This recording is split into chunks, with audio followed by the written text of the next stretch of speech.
Hello!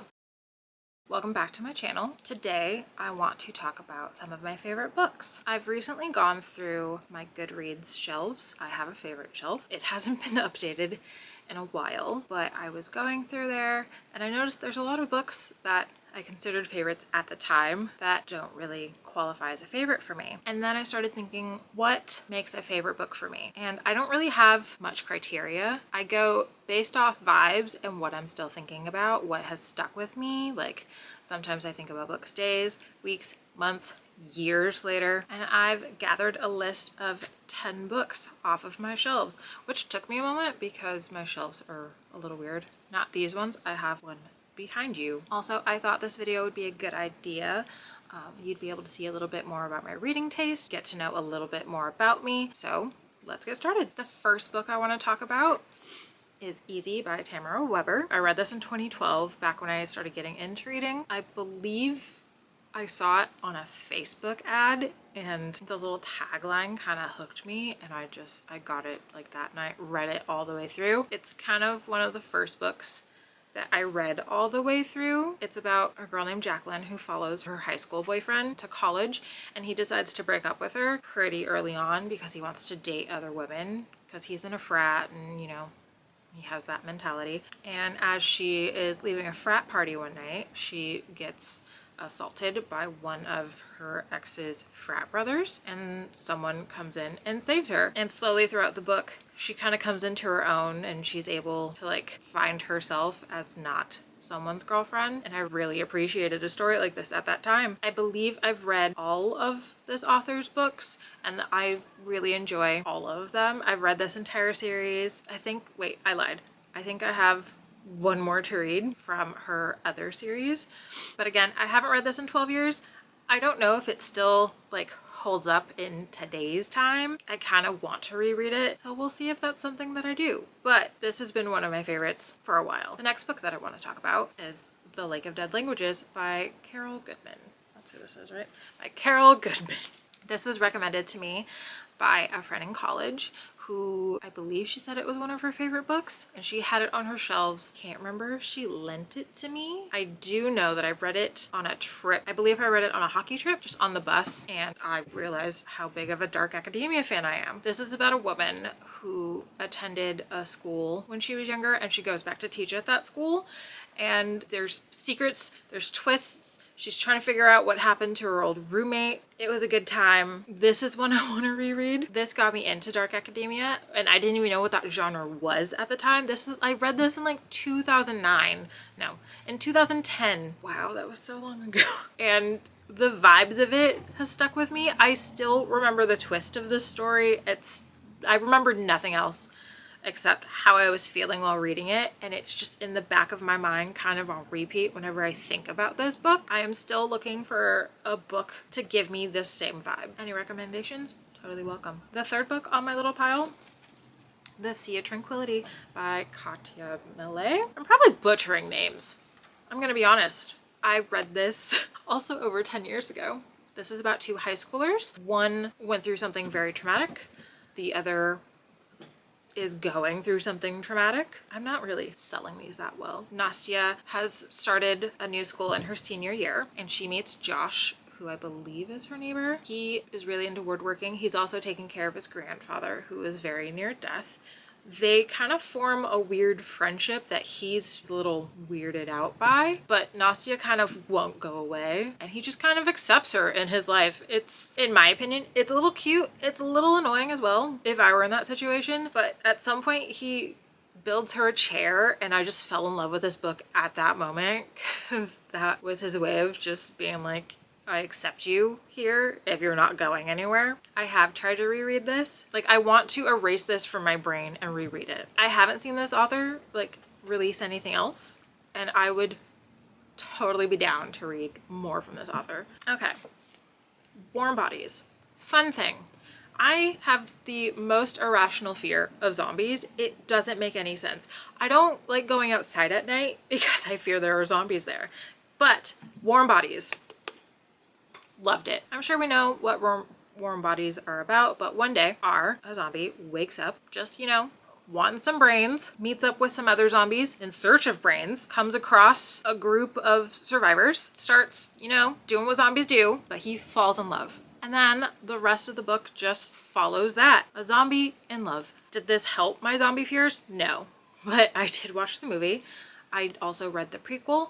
I want to continue the series. I want to continue a lot of things. It was just weird seeing something or reading about something that I'm totally scared of and rooting for them. And I love the way this author writes, in my opinion.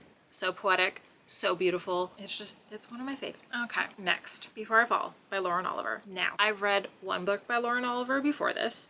That was Delirium, which I was not a fan of. Made me really hesitant to pick up anything else by her. But I had this, so I thought, why not try? I think I picked it up because the movie was coming out. It's about a girl named Samantha who goes through a normal day and then she dies. But the thing is, after she dies, she wakes up and it's the same day over and over again. She is trying to figure out what's going on. And I know it's not an original topic, but it's something that I really enjoyed. There's something about being in her mind that really appealed to me, and the story really gripped me. It actually turned my dislike for Lauren Oliver into like, and that got me buying more books that I just still haven't read by this author, but this book makes me want to read them. Not the rest of the Delirium series, even though I do have it, but like everything else. The next book, Only Ever Yours by Louise O'Neill. Now, when I finished this, I went to the reviews and one of them said, "It's good to know I reread The Handmaid's Tale again," which made me read The Handmaid's Tale. Didn't like The Handmaid's Tale.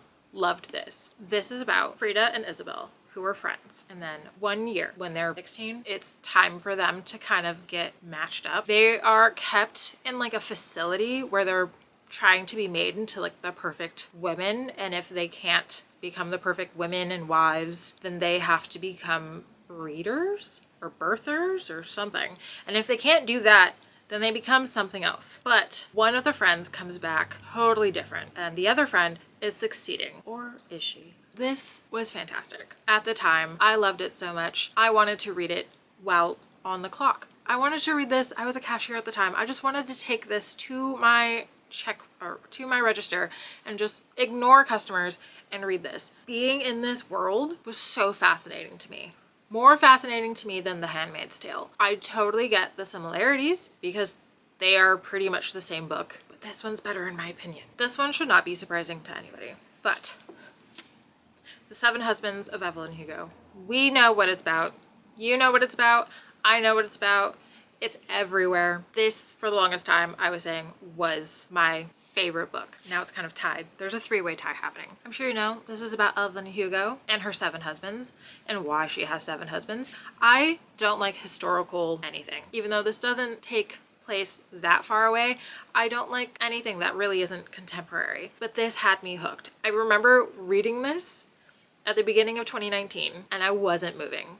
I wasn't going anywhere except for reading this book. I just loved Evelyn as a character. I loved Celia. I loved Harry. I didn't expect there to be a twist in this, but when there was, I threw the book. This book was just what I needed at that time. I don't know if this is like my perfect book, but this book was just so good to me. And it's one of those, like all of these are books that I would just wipe from my brain just to read again, but definitely this one. The next book, we're almost done by the way. Meddling Kids by Edgar Cantero. Now, I did leave this in the back of a car and the cover used to be more vibrant than this, but this is the book I make my friends read. I made a boyfriend read it. I made a coworker read it. This is the one book that I make people read. If you like Scooby-Doo, if you like horror, this is the book for you. It is about, hold on, one moment. This is about the Blyton Summer Detective Club. Sorry. There were 4 friends and a dog, Scooby Gang, and they solve their final case. One goes to prison, one goes into a mental hospital, one dies, and one is just not living her best life. And obviously the dog is dogging around, but they have to go and solve their final case again. So good. So amazing. All of the Blyton Summer Detective Club is in this, all of them. And as a person who is a big Scooby-Doo fan, this is what you need in your life if you want to relive the Scooby Gang, basically. Also, Edgar Cantero, writes amazingly. I read his other novel, This Body Isn't Big Enough for the Both of Us, just as funny as this one. Maybe even slightly funnier, but this is just great. If you take anything from this video, read this book. This one, definitely this one. Now, this one's, I think, the thickest one, maybe. Project Hail Mary. Again, another one fairly popular. I got this for my birthday. I'd never read an Andy Weir before. I will say Rocky is the best. This is about Ryland. He is on a ship. He wakes up by himself, just going through space, you know, as you do, trying to basically save humanity. And this, I will say, most of these books have made me cry. This made me cry. Doesn't really take much to make me cry, but this was amazing. The writing, the story, Rocky. Oh my God, Rocky. Just, I want to reread it. I know I keep saying that, but I just want to reread it. The last book on this list, Adelaide by Genevieve Wheeler. I read this last year. This is the most recent one because I tried to go chronologically. As you can tell, sometimes that didn't really work, but Adelaide by Genevieve Wheeler. I just really like saying it. Adelaide. This is about a girl who is in London. I don't remember why she's in London, but she starts dating a man who doesn't really care for her. And it starts off with her at a hospital saying that she was thinking about ending things. And I just wanted her to realize how much he sucked the entire time, but she was just giving herself, giving everything she had to a man who couldn't care less. And this is one of those characters that you root for and that you love because she's just so amazing and sweet. I think the one that made me cry the most is this one because there's something so relatable to basically giving a lot of yourself and not having it reciprocated. And I saw a lot of myself in this character. I know I said Meddling Kids is the one to read, but like Adelaide. Actually, just read them all. So those were some of my favorite books. As I was going through trying to like pull these out from my shelves, there were other books that I could have added to this list. So I think maybe at some point I'll do more favorites that I have, like more that I think about all the time and that I just think are so amazing and probably not have made me cry, but just ones that I think have great vibes. I think that's it for this video. I'll probably think of an outro at some point, but until then,